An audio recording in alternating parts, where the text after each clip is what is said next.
जिस देश में जिस वेश में परिवेश में रहो, राधा रमण राधा रमण राधा रमण राधा रमण राधा रमण कहो।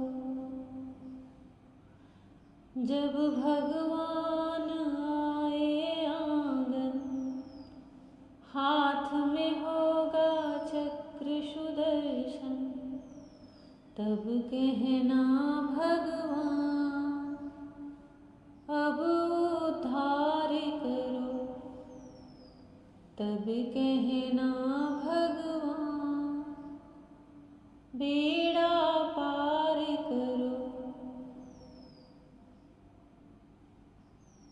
तब कहना भगवान मेरे कष्ट हरो, आते हैं भगवान भक्तों धैर्य धरो। जय श्री कृष्णा। जय श्री कृष्णा मेरी सोल फैमिली। आध्यात्म आपके अपने चैनल पर मैं नंदा आप सबका बहुत बहुत स्वागत करती हूँ। भगवान की स्तुति हो, वह प्रसन्न ना हो, ऐसा हो ही नहीं सकता। और वह भी जब कोई भगवत प्रेमी भक्त हो, सब कुछ त्याग करके, सब चीज़ों का त्याग करके एकाग्र मन से श्री हरि की आराधना कर रहा हो। श्रीमद्भागवत महापुराण का छठा स्कंद चौथा अध्याय चल रहा है और राजा दक्ष प्रजापति भगवान श्री हरि को स्तुति करके प्रसन्न कर लिए हैं। श्री सुखदेव जी कहते हैं, परीक्षित, विंध्याचल के अघमर्षण तीर्थ में जब प्रजापति दक्ष ने इस प्रकार स्तुति की, तब भक्तवत्सल भगवान उनके सामने प्रकट हुए। जय श्री कृष्ण। उस समय भगवान गरुड़ के कंधे पर चरण रखे हुए थे। आप जो कोई भी इसे सुन रहे हैं, इस प्रसंग को सुन रहे हैं, तो अपने हृदय के नेत्रों से भगवान की उस दिव्य छवि का दर्शन कीजिए। कितना स्पष्ट और सुंदर शब्दों में वेद व्यास मुनि से लिखे हैं। उस समय भगवान गरुड़ के कंधों पर चरण रखे हुए थे। विशाल एवं हृष्ट पुष्ट 8 भुजाएं थीं। उनमें चक्र, शंख, तलवार, ढाल, बाण, धनुष, पाश और गदा धारण किए हुए थे। वर्षाकालीन मेघ के समान श्यामल शरीर पर पीतांबर फहरा रहा था। मुखमंडल प्रफुल्लित था। नेत्रों से प्रसाद की वर्षा हो रही थी। घुटनों तक वनमाला लटक रही थी। वक्षस्थल पर सुनहरी रेखा, श्रीवत्स चिन्ह और गले में कौस्तुभ मणि जगमगा रही थी। शांताकारं भुजगशयनं पद्मनाभं सुरेशं, विश्वाधारं गगनसदृश्यं मेघवर्णं शुभांगं, लक्ष्मीकान्तं कमलनयनं योगभिर्ध्यानगम्यं, वन्दे विष्णुभवभयहरं सर्वलोकैकनाथं सर्वलोकैकनाथं। मुखमंडल प्रफुल्लित था। नेत्रों से प्रसाद की वर्षा हो रही थी। घुटनों तक वनमाला लटक रही थी। वक्षस्थल पर सुनहरी रेखा, श्रीवत्स चिन्ह और गले में कौस्तुभ मणि जगमगा रही थी। बहुमूल्य किरीट, कंगन, मकराकृत कुंडल, करधनी, अंगूठी, कड़े, नुपुर और बाजूबंद अपने अपने स्थान पर सुशोभित थे।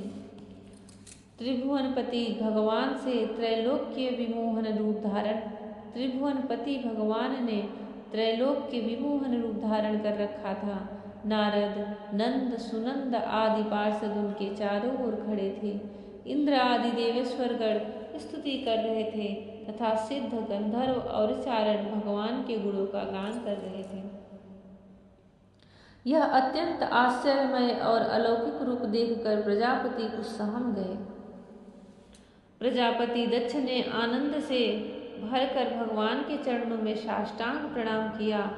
जैसे झरनों के जल से नदियां भर जाती हैं, वैसे ही परमानंद के उद्रेक से उनकी एक एक इंद्रिय भर गई और आनंद परवश हो जाने के कारण वे कुछ भी बोल न सके।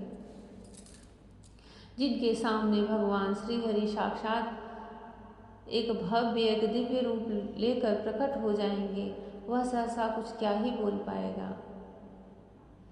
उनका रोम रोम पुलकित हो गया। परीक्षित प्रजापति दक्ष अत्यंत नम्रता से झुककर भगवान के सामने खड़े हो गए।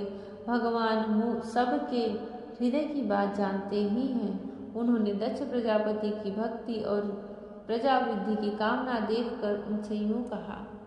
श्री भगवान ने कहा, परम भगवान दक्ष, परम भाग्यवान दक्ष, अब तुम्हारी तपस्या सिद्ध हो गई, क्योंकि मुझ पर श्रद्धा करने से तुम्हारे हृदय में मेरे प्रति परम प्रेम भाव का उदय हो गया है।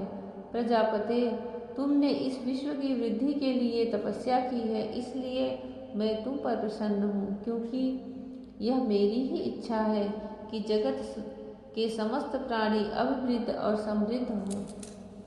ब्रह्मा, शंकर, तुम्हारे जैसे प्रजापति, स्वयंभू आदि मनु तथा इंद्रादि देवेश्वर, ये सब मेरी विभूतियाँ हैं और सभी प्राणियों की अभिवृद्धि करने वाले हैं। ब्राह्मण, तपस्या मेरा हृदय है, विद्या शरीर है, कर्म आकृति है, यज्ञ अंग है, धर्म मन है और देवता प्राण है।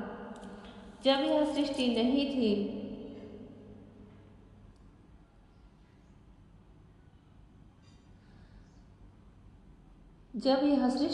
थी तब केवल मैं ही था और मैं भी निष्क्रिय रूप से बाहर भीतर कहीं भी और कुछ भी न था। न तो कोई दृष्टा था और न दृश्य, मैं केवल ज्ञान स्वरूप और अव्यक्त था। ऐसा समझ लो मानो सब ओर सुषुप्ति ही सुषुप्ति छा रही है।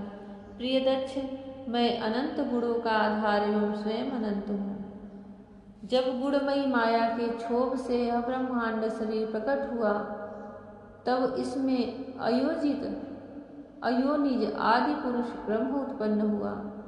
जब मैंने उनमें शक्ति और चेतना का संचार किया, तब देव शिरोमणि ब्रह्म सृष्टि करने के लिए उद्धत हुए, परंतु उन्होंने अपनी सृष्टि कार्य में असमर्थ सा पाया।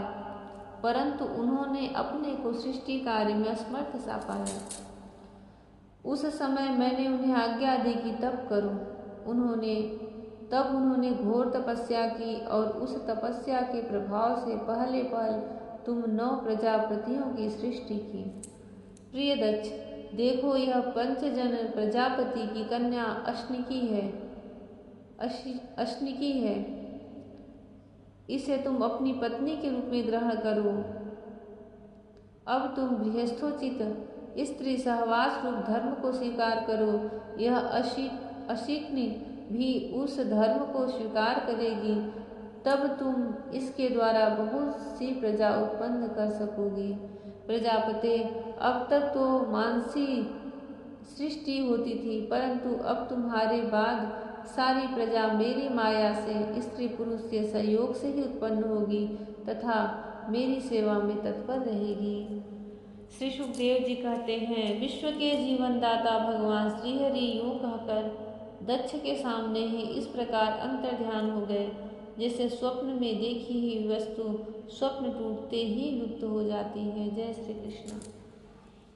दक्ष प्रजापति और उनकी पत्नी अश्निकी के पूर्व जो भी सृष्टि रची जाती थी वह मानसिक रूप से रची जाती थी अपने तपोबल से, परंतु भगवान दक्ष से प्रसन्न होकर के उनको 5 जन प्रजापति की कन्या देते हैं और पति पत्नी का धर्म तभी से यह परंपरा चली है कि पति पत्नी के रूप में उनके जो संतानें होंगी वह भगवान की सृष्टि की रचना करने में भगवान का सहयोग देंगी। भगवान का ही यह कार्य है। अच्छे कर्म करते हुए अच्छे भाव से भगवान के द्वारा अपने प्रारब्ध के द्वारा जो आपको जन्म मिला है, कर्म मिला है, उसे करते हुए भगवान की भक्ति में रहो, ताकि उनका भी कार्य संपन्न हो, इस जीव का भी कार्य संपन्न हो और अंततः गति हमारी मोक्ष या मुक्ति हो। जय श्री कृष्णा। राधे राधे। जय श्री कृष्णा। हरि ओम।